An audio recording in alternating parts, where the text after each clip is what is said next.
Hello, my internet friends. I am home. I'm in Toronto and I've been here for the past 2 months and it's been chaotic. Coming home is always chaotic because there's so many people to visit and so many people to see and so many things to do. But I had to sit down and talk about this film because it really bothers me and I don't like it and I want to talk about it. So let's get into it. Before I jump to my thoughts and my opinions on this film, I want to get a couple things out of the way. First of all, disclaimer, this movie and this video is going to touch on domestic violence. So if that is a touchy or sensitive topic for you, please be mindful or even click out of this video. Also, I have not read the book and really quickly, I'm going to explain why. I am not a Colleen Hoover fan. I have tried to get into her books before and only a couple pages in, I can tell her writing style and it's not one that I enjoy at all. Not to be rude, but I would very much describe her as extremely cliche and very predictable. It gives Wattpad, and a lot of the plot points or the way the characters are written, I think are just made to please a certain audience,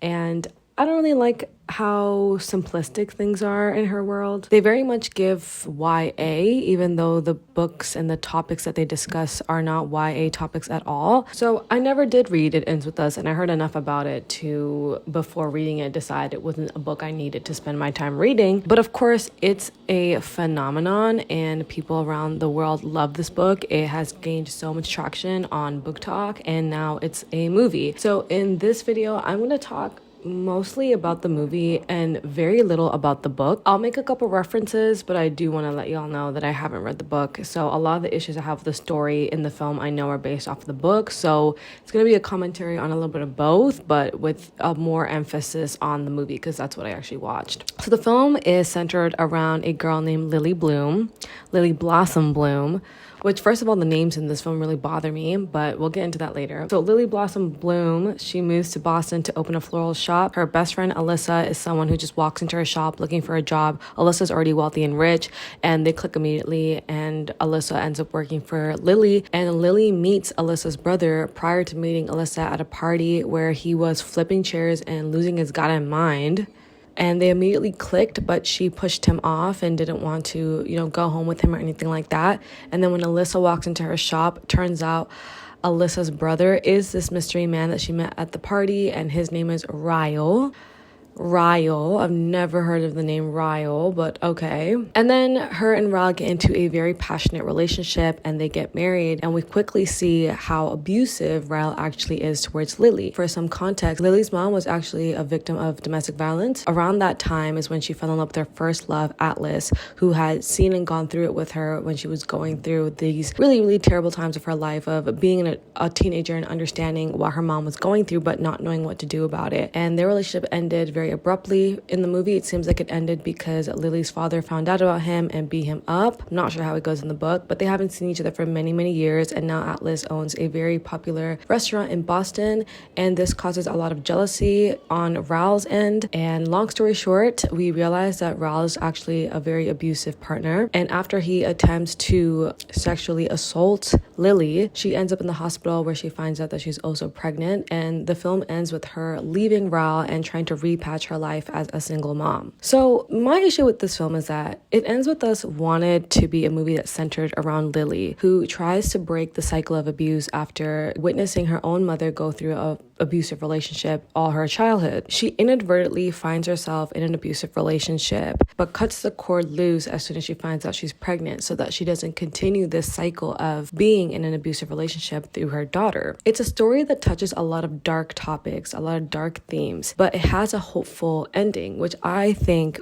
the goal should have been to shed light on the reality of abusive relationships, but to also give hope to other women in these abusive relationships to believe in themselves and believe that they can leave and that they can end the cycle with themselves. I think it also gives viewers a chance to reflect on their own relationships, their own behaviors, and their own patterns, and recognize where they might be going wrong or what things they have to work on. But ultimately, I think the power this movie had was to give women around the world the strength to trust in themselves themselves and to be able to leave an abusive relationship and break the cycle with themselves. But instead, this entire film felt like a rom-com, both in its portrayal and then also in its marketing, which a lot of people have been talking about the marketing of this film, which again, I'll get into that later. I feel like throughout the movie, we are being convinced that Vi0l is someone that we need to empathize with, someone that we need to better understand, rather than conclude that ultimately his actions are never justified. And let's get into that. So for starters, the film has a lot of cliches that make it very unmemorable and not unique in its storytelling. To start, Lily Bloom meets this very, very handsome, very successful, very wealthy man named Vi0l. And immediately we get the vibe that he is a troubled man. He's the bad boy who just needs someone to look at him and really see him for him. He meets Lily, and I don't even know what really gives them a connection or an attraction to each other, but he immediately knows that he wants to be with her and he wants to spend time with her. And the thing that really bothered me about this story is that he pressures her multiple different times to spend the night with him, to see him, first on the rooftop and then at Alyssa's birthday party. He continuously follows her and insists that he should walk her home and tells her over and over again, I can't stop thinking about you. And each of those times, Lily says that she's not ready or interested right now in getting into bed with him or entertaining his desires, but he keeps pushing. And this is a cliche that a lot of these corny books tend to portray, which is a man continuously berating you with how much he desires you and how much he needs you until the woman finally gives in. And we're supposed to be convinced that that is attractive, that that is cute. I discussed the same tropes in my video, Why Are Films So Sexual, where in films such as 365 Days or in 50 Shades of Grey, we have the same caricature of a really handsome, really troubled, really wealthy man finding this woman and not being able to leave her alone and constantly pressuring her until she gives in and being convinced that this is normal and that this is cute and romantic, when in reality it's not. And it really bothered me that in this story, we never addressed that. We never addressed that it's actually a red flag that Vi0l won't leave Lily alone until she says yes. And so I wish that when we would see these red flags in Vi0l's behavior, even if we don't address them right away, that at some point we get to a point where we're talking about, or the characters are talking about, how these behaviors are actually not normal, instead of repeating them in the storyline and again writing them off as if this behavior is acceptable. Another thing about this film that really threw me off was just how terrible the pacing was. I feel like 80% of the time we were following Lily in this relationship and watching her go through these ups and downs with Vi0l, and the last maybe 20%, 15% is when we actually get to see her try to leave this relationship. And that is just not enough time for something that is actually the main plot point of the story. I believe this story is about Lily getting up and leaving an abusive relationship. And that's only 20% of the film. In the first half of the film, when we're seeing Lily in this relationship with Vi0l, I do like that the filmmakers decided to make her abuse seem a little bit ambiguous and the kind of abuse that you question because it's not super understandable what's happening. For example, when Vi0l goes into the oven with his bare hands like a goddamn idiot, like you're a doctor and you really thought you could just go in with your hand. Anyways, when he goes in to grab the dish that's in the oven and Lily tries to come up to him and give him some help, he ends up smacking her. In the first time that we see this, we don't see him smacking her. We see like a reflex, and then he hits her by accident is what it looks like. So for me as an audience member and someone who hasn't read the book before, I'm thinking, okay, first of all, why did he make such silly decisions leading up to this moment? But oh my God, like that's really bad that he ended up hitting her, but it looks like an accident. Same thing with when she fell down the stairs. It looked like she was just following him and he did not want to be followed. And in an effort to dodge her, he turns around in a way which makes her land falling down the stairs, which also really confused me because I was like, it doesn't look like he pushed her, but he definitely put her in a very dangerous situation. Then by the end of the film, we see things as they actually happened once Lily has accepted the abuse. I really liked that play on looking at things from Lily's perspective, how she is convincing herself that things didn't actually go down how they did until the very end. And that's when we find out that no, actually, these instances were instances of of Vi0l abusing her, but she had convinced herself that the situation was different in order to still be able to be with Vi0l and make it make sense. But then I wish we spent more time really understanding the dynamics in Lily's relationship with Vi0l and the fact that this wasn't just a passionate relationship between two people who are traumatized, but rather a relationship where the aggressor had a lot of power over Lily and chose to abuse her. He could have done anything else to control his emotions, and he has still not gotten the help that he needs in order to be in a healthy relationship. After she goes to the hospital and she realizes that this whole time Vi0l has been abusive and that there's really no excuse for that, we don't spend a lot of time really understanding how Lily leaves this relationship or even seeing Vi0l face any consequences for his actions. What happens after is Lily asks Alyssa what happened to their older brother, who she knows passed away when they were kids, but she doesn't know how. And Alyssa explains that in a freak accident, Vi0l was playing with a gun, their father's gun that he thought was a toy gun, and accidentally shot their brother Emerson, and he passed away. And Alyssa even says herself that given the trauma that he's been through, he's never really been a healthy, functioning person, but that doesn't excuse his behavior towards Lily, even though she outwardly says that. I don't like the placement of this revelation. I don't like that after us as the audience has seen Vi0l do such horrible things to Lily, something that was literally so hard to watch, we are made to empathize with him even just a little bit, knowing the history that he has and the trauma that he's been through. It coming after we have just learned how much he's abused Lily throughout this year or two that they've been married makes it seem like it's a reason. It's a viable reason as to why he is the way that he is. And saying out loud that it doesn't excuse his behavior is a little bit of a weak way of dismissing the fact that that is ultimately what it feels like, a little bit of an explanation as to why he is the way that he is, which we don't need, because we have two characters here, Atlas and Vi0l, who've both been through trauma and they both react very differently. Atlas is not an abusive person. Atlas is not an aggressive person, and Vi0l is. But giving Vi0l this really, really heavy background story, one that we don't even have for Atlas, makes it seem like Vi0l's behavior is warranted one way or the other. And then on top of that, there's not much room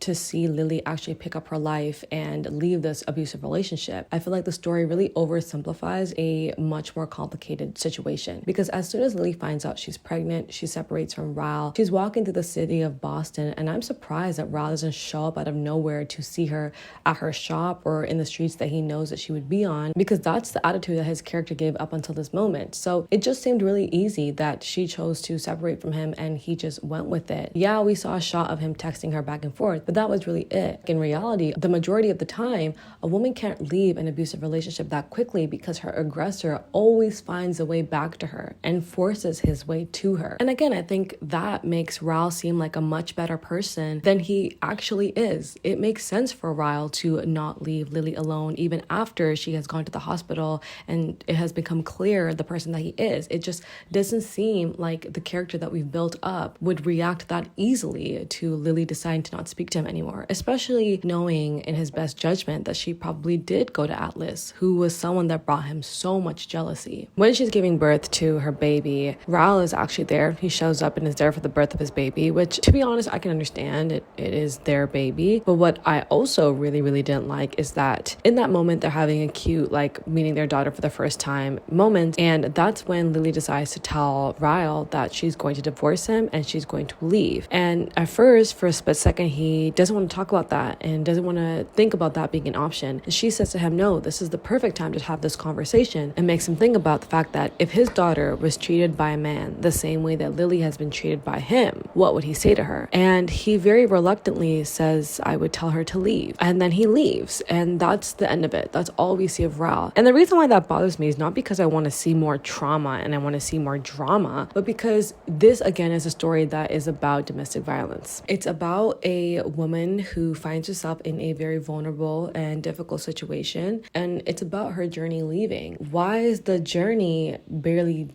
there?